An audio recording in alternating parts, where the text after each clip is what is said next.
नमस्कार, आप देख रहे हैं वीके न्यूज और मैं हूं आप सभी के साथ दीपिका पांडे। कहते हैं ईश्वर की इबादत या प्रार्थना के पीछे वजह शांति, समृद्धि और सुख की कामना होती है। मंदिरों में होने वाली पूजा प्रार्थनाओं का मकसद तो कम से कम यही होता है। तभी आरती के पश्चात प्राणियों में सद्भावना हो और विश्व का कल्याण हो जैसे उद्घोष किए जाते हैं। लेकिन इससे उलट मस्जिदों से आए दिन खबरें आती रहती हैं। यहाँ नमाज के दौरान धमाका हुआ और इस धमाके में इतने लोग मारे गए। हैरान करने वाली बात तो ये है कि धमाका करने वाले भी मुस्लिम अनुयायी ही होते हैं, जो मस्जिद में आते तो नमाज पढ़ने हैं लेकिन बम बांध कर लाते हैं और वहीं फट जाते हैं।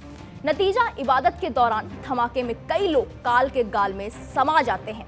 इनके पीछे इनकी मंशा क्या होती है ये तो वो ही जाने। लेकिन क्या अल्लाह की इबादत में लगे लोगों के कत्ल के बाद किसी को जन्नत मिल सकती है? क्या 72 हूरों की सेवाएं उसे मिलेगी? ये बहुत बड़े सवाल जिनका जवाब इन जाहिल कट्टरपंथियों को खोजना चाहिए, तभी ऐसे क्रूर धमाकों पर रोक लग सकती है। ताजा मामला अफगानिस्तान के हेरात प्रांत से सामने आया है। यहाँ शुक्रवार को जुमे की नमाज के दौरान एक बड़ा धमाका हुआ।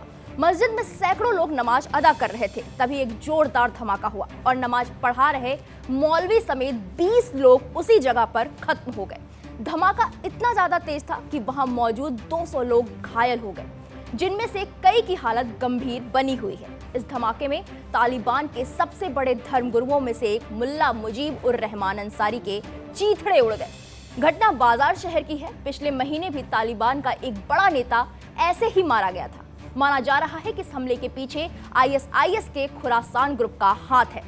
मीडिया रिपोर्ट्स के मुताबिक गाजा घर की मस्जिद में कुल 2 ब्लास्ट हुए। इस दौरान जुमे की नमाज चल रही थी। मुल्ला मुजीब ही इस मस्जिद का मुख्य इमाम था। धमाका उसके सामने वाली कतार में हुआ। माना जा रहा है कि ये फिदायीन हमला था और इसमें 2 लोग शामिल थे।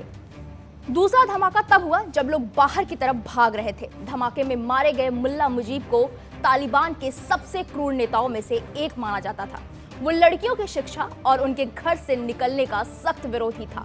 करीब 2 महीने पहले उसने एक फतवा जारी किया था। इसमें कहा गया था, अगर तालिबान शासन का कोई भी विरोध करता है या हुक्म नहीं मानता तो उसकी सजा सिर्फ ये होगी कि उसका सिर कलम कर दिया जाएगा।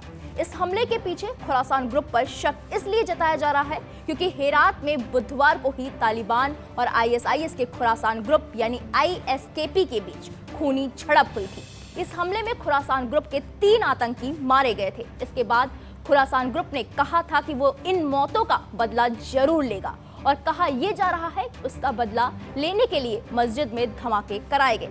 इस पूरी खबर को देखने के बाद आपकी क्या राय है, हमें कमेंट बॉक्स में जरूर बताइएगा। फिलहाल के लिए इस खबर में इतना ही। देश दुनिया की तमाम बड़ी खबरों के लिए आप देखते रहिए वीके न्यूज। वीके न्यूज, राष्ट्र के नाम।